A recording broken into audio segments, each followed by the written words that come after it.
Sa kasulatan, ayon sa mga nakaraan, ayon sa mga nangyayari noon at sa nangyayari ngayon, tayong mga Pilipino raw ay may ugaling magnanakaw mula pa noong unang panahon hanggang sa kasalukuyan. Ito kaya'y totoo, ito kaya'y nangyayari, ito kaya'y nangyayari noon, nangyayari din kaya ngayon. Ito kaya'y dahil na rin sa ating katamaran, hindi tapat sa gawain at sa iba'y nakikinabang.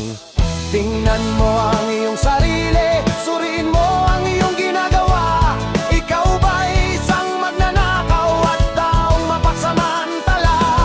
Hindi nagpapapawis, hindi lumuluha, ginagamit ang galing sa hindi tamang gawa. Ang magnanakaw ay mapagsamantala.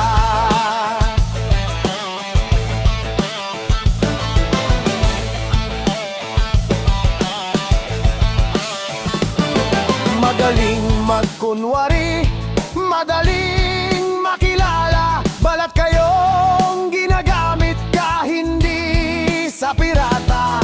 Magnakaw pa rin ang nakikita sa kanya, may nagnanakaw ng oras, talino at pawis, pati ang galing kung minsay ninanakaw rin. Ano kaya ang dapat gawin?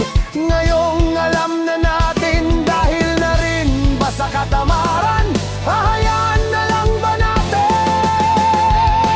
Tingnan mo ang iyong sarili, suriin mo ang iyong ginagawa. Ikaw ba'y isang magnanakaw at taong mapagsamantala?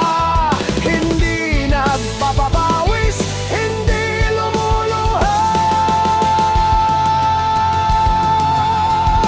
magnanakaw ng oras, galing at pawis ng iba.